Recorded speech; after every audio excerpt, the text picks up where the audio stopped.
विशाल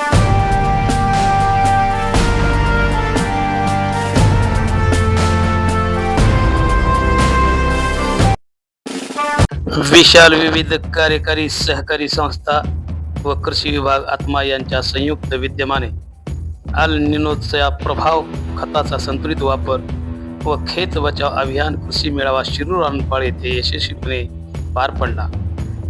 या कार्यक्रमाचे अध्यक्ष गुंडेराव आवाळे, प्रमुख मार्गदर्शक डॉक्टर वसंत सूर्यवंशी, विस्तार कृषी विद्यावेत मांजरा कृषी विज्ञान केंद्र लातूर शिरूर रानपाळ तालुका कृषी अधिकारी संजय कुमार ढाकणे, मंडळ कृषी अधिकारी बालाजी राजवाडे, सोसायटीचे chairman Ramkishan Gaddime, vice chairman Shabbir Patel, तालुका तंत्रज्ञान व्यवस्थापक बालाजी तिवडे, सर्व सहाय्यक कृषी अधिकारी, शेतकरी, महिला यांच्या उपस्थितीत कृषी मार्गदर्शन मेळावा संपन्न झाला.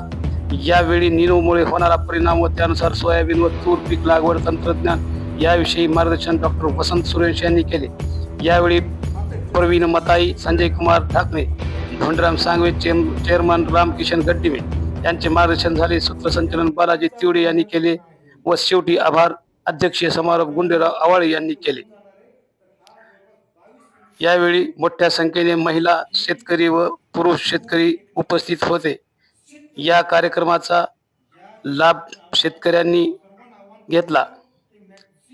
यावेळी रामकिशन गड्डिमे यांची प्रतिक्रिया. विशाल विविध सहकारी संस्थेच्या वतीनं आज शेतकरी मेळाव्याचा उद्देशच हा होता की शेतकऱ्याच्या उत्पादनामध्ये भर पडावी आणि येणारं जो अल निनोचं संकट आहे त्यावर कशी मात करता येईल त्या तज्ज्ञाकडून त्याचं मार्गदर्शन व्हावं आणि आधुनिक लागवडीकडे आणि उत्पादन खर्च कमी करण्याकडे, मनुष्यबळ कमी लागणं, ह्या सगळ्या बाबी, संतुलित खतांच्या वापराबद्दल आणि खतांच्या पुरवठ्याबद्दल या तिन्ही गोष्टींचा यामध्ये समावेश करण्यात आला कार्यक्रमामध्ये.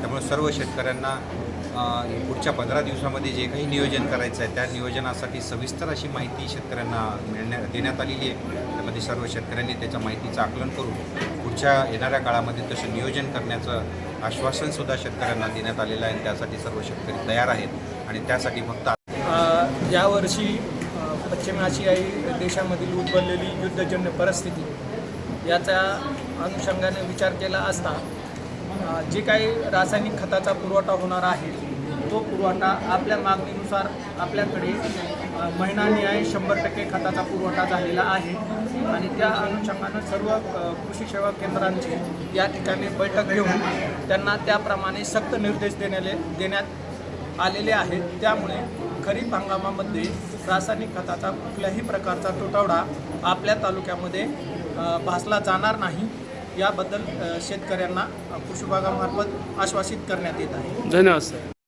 या ठिकाणी आजच्या या कार्यक्रमामध्ये शिरूर रानपाळीतील सर्व शेतकऱ्यांना मी आवाहन करू इच्छितो की अल निनोचा जो प्रभाव आहे हे लक्षात घेता जास्तीच्या शेतकऱ्यांनी सोयाबीनची पेरणी ही BBFच्या पद्धतीनं करणं गरजेचं आहे. त्याचबरोबर 30 ते 40% BBF, 20% जर आपण टोकनवरती गेलो तर आपली सोयाबीनची उत्पादकता जी आहे ते आपल्याला अबाधित राहण्यास मदत होणार आहे. त्याचबरोबर कृषी क्षेत्र आपल्या भागात समाज गर्जना न्यूज मराठी लातूर.